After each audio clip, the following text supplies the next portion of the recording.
ইয়া আইয়ুহাল্লাযীনা আমানু তাকুল্লাহ হাক্কা তুকাতিহি ওয়া লা তামুতুন্না ইল্লা ওয়া আনতুম মুসলিমুন। ওহে ইমানদারগণ, যারা ঈমান আনয়ন করেছো, ইয়া আইয়ুহাল্লাযীনা আমানু তাকুল্লাহ হাক্কা তুকাতিহি ওয়া লা তামুতুন্না ইল্লা ওয়া আনতুম মুসলিমুন। যারা ঈমান নিয়ে এসেছো ভালো কথা, সত্যিকারের মুসলমান না হয়ে মরো না, কবরে আসিও না। ঈমান নিয়ে আসলাম, এখন মুসলমান হতে গেলে কি করা লাগবে আমার জানা আছে? মুসলমান হতে গেলে কি করা লাগবে? ইব্রাহিম আলাইহিস সালাম যখন কোনো কুল কিনারা খুঁজে পান নাই, এক পর্যায়ে দেখা যাচ্ছে সূর্য উঠতেছে, উনি মনে করতেছে এই সূর্যটাই সম্ভবত আমার রব হবেন। কিন্তু সূর্য যখন চলে যায়, চন্দ্র উঠে যায়, তখন উনি মনে করেন এই চন্দ্রই মনে হয় আমার রব হয়ে যাবে। যখন চন্দ্র চলে যায়, দীপ দীপ করে একটা তারকারাজি জ্বলে, এই তারকাটাকে মনে করেন সম্ভবত ইনি রব হবেন। শেষ পর্যায়ে দেখা যায় ওই তারকাটাও থাকে না, আর মিশে চলে যায়। উনি চিন্তা করলেন পৃথিবীর জমিনে আল্লাহ রাব্বুল আলামিনকে দেখা সম্ভব নয়।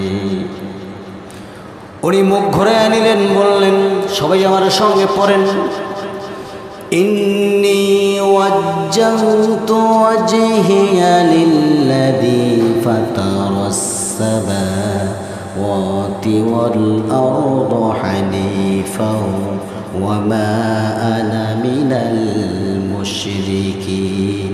জোরে বলুন আল্লাহু আকবার।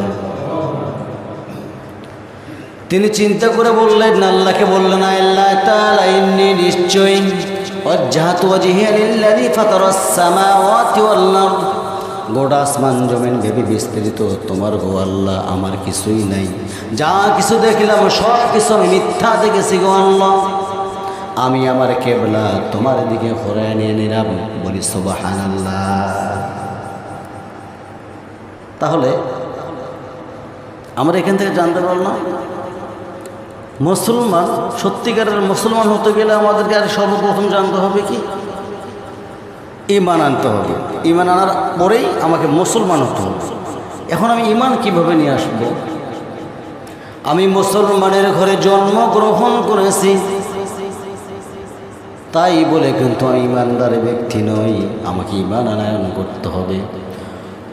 এর পূর্বে আমি বলেছি, আমানার রাসূলু বিমা উনজিলা ইলাইহি মির রাব্বিহি ওয়াল মুমিনুন কুল্লুন আমানা বিল্লাহি ওয়া মালাইকাতিহি ওয়া কুতুবিহি ওয়া রুসুলিহি লা নুফাররিকু বাইনা আহাদিন মির রাসূলিহি وقالوا سمعنا وأطعنا غفرانك ربنا وإليك المصير। জোরে বলুন আল্লাহু আকবার।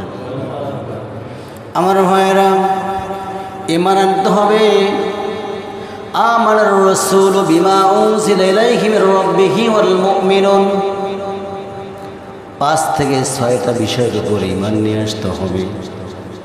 1 নাম্বার আনতে হবে আল্লাহর উপরে ঈমান, নবী রাসূলদের উপরে ঈমান নিয়ে আসতে হবে। 3 নাম্বার হলো কিতাবের উপর ঈমান নিয়ে আসতে হবে। 4 নাম্বার ফেরেশতাদের উপর ঈমান নিয়ে আসতে হবে। তাকদীরের উপর ঈমান নিয়ে আসতে হবে। লাস্ট পর্যায়ে আপনি আখিরাতের উপর ঈমান নিয়ে আসবেন। যদি আপনি এই 5টা বিষয়ের উপর ঈমান না নিয়ে আসেন, আপনি ঈমানদার ব্যক্তি হতে পারবেন না। আমার ভাইরা, ঈমান নিয়ে আসলাম। ঈমান নিয়ে আসার পরের স্টেপটা আমাদের জানার দরকার আছে না নাই? জোরে কর, জানার দরকার আছে না নাই? পরের স্টেপটাই হচ্ছে, আপনি মনে করেন এই মুহূর্তে ঈমান নিয়ে আসলেন, এখন বাজে মাত্র 3টা, ধরেন 3টা বাজে। 3টার সময় আপনি ইমান নিয়ে আসলেন।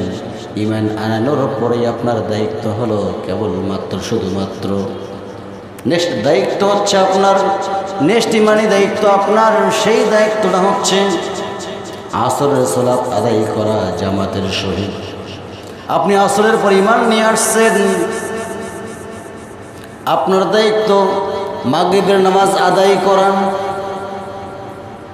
আপনি মাগরিবের পরে ইমান নিয়ে আসছেন, আপনার দায়িত্ব হলো এশার নামাজ আদায় করে নেওয়া। আপনি এশার পরে রাত্রির শেষে আপনি ইমান নিয়ে আসছেন, আপনার দায়িত্ব ফজর দিয়া দিন শুরু করা।